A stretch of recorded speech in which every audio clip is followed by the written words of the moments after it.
ખબરોમાં બન્યા રહેવા માટે બેલ આઇકોન દબાવો અને એબીપી અસ્મિતાને સબસ્ક્રાઇબ કરો. તો અરબી સમુદ્રમાં ઉઠી રહેલા વાવાઝોડાની અસરને લઈને અમરેલી જિલ્લાના ધારી, બગસરા, લીલિયા અને ખાંભા પંથકમાં તોફાની પવન સાથે વરસાદ પડ્યો. ખાંભામાં ભારે વરસાદી ઝાપટાને પગલે બજારોમાં પાણી ભરાયા, તો બગસરામાં ભારે પવન ફૂંકાતા વૃક્ષો ધરાશાયી થતા ધારીમાં દુકાનોના છાપરા પણ ઉડ્યા. ધારી અને આસપાસના ગ્રામ્ય વિસ્તારોમાં સોમવારે મોડી સાંજે એકાદ કલાકમાં 1 ઇંચ જેટલો વરસાદ ખાબક્યો. ધારીમાં સાંજના 5:30 વાગ્યે વરસાદ શરૂ થતા અનેક વિસ્તારોમાં વીજળી ગુલ થવાની પણ ફરિયાદો ઉઠી.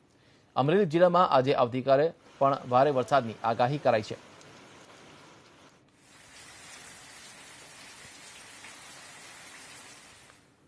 તો અમરેલી જિલ્લાને આ 4 દ્રશ્યો આપણે બતાવી રહ્યા છે. ધારી, બગસરા, ખાંભા અને લીલિયાના દ્રશ્યો, જ્યાં વરસાદને કારણે સ્થિતિ આ પ્રકારની જોવા મળી. ભારે પવન સાથે વરસાદ ફૂંકાયો, વાદળછાયું વાતાવરણથી વાતાવરણ પલટાયું અને ત્યારબાદ અમરેલી જિલ્લાના અનેક પંથકમાં વરસાદ પડ્યો. ધારી, બગસરા, ખાંભા, લીલિયામાં પણ વરસાદ પડ્યો. અનેક રસ્તાઓ પર વરસાદી પાણી ફરી વળ્યા હતા, તો ખેતરમાં રહેલા પાકને પણ નુકસાન થયું. કેટલીક જગ્યાએ છાપરા ઉડ્યા, તો કેટલીક જગ્યાએ ઝાડ પડવાની પણ ઘટનાઓ બની.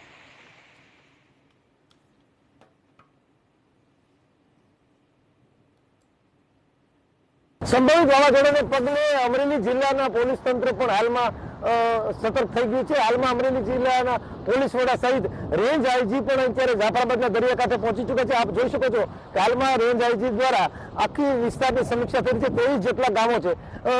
સરજી, હાલમાં જે 23 જેટલા ગામો છે, આપ પણ અહીંયા આવ્યા છો, શું સતર્કતા માટે તંત્ર કેટલું કવાયત હાથ ધરે છે? આપણે ખ્યાલ છે કે જે સંભવિત વાવાઝોડાના અનુસંધાને તમામ પ્રકારના જે વ્યવસ્થાઓ છે પૂરી કરવામાં આવેલી છે. તમામ જગ્યાએ લોકોને જાગૃત અવેરનેસનો એક માહોલ ઉભો કરવામાં આવેલ છે. પોલીસ તંત્ર અને વહીવટી તંત્રની તમામ જે ડિપ્લોયમેન્ટ છે પણ કરવામાં આવેલી છે. રાજ્ય સરકાર તરફથી 2 SDRFની કંપનીઓ પણ આપવામાં આવેલી છે. એ કંપનીઓનો પણ અમે ઉપયોગ કરવાના છે. સાથે સાથે અમારા પોલીસ, હોમગાર્ડ, GRD તમામ જગ્યાએ તૈનાત કરવામાં આવેલા છે.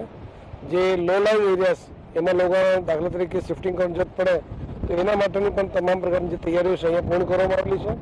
આખા વિસ્તારમાં પોલીસની રાઉન્ડ ધ ક્લોક એ બંદોબસ્ત ગોઠવવામાં આવેલો છે અને તમામ પોલીસ કર્મચારી, અધિકારીઓ તમામ પ્રકારના સાધન સામગ્રી સાથે વહીવટી તંત્રની સાથે અને સાથે તૈયાર છે.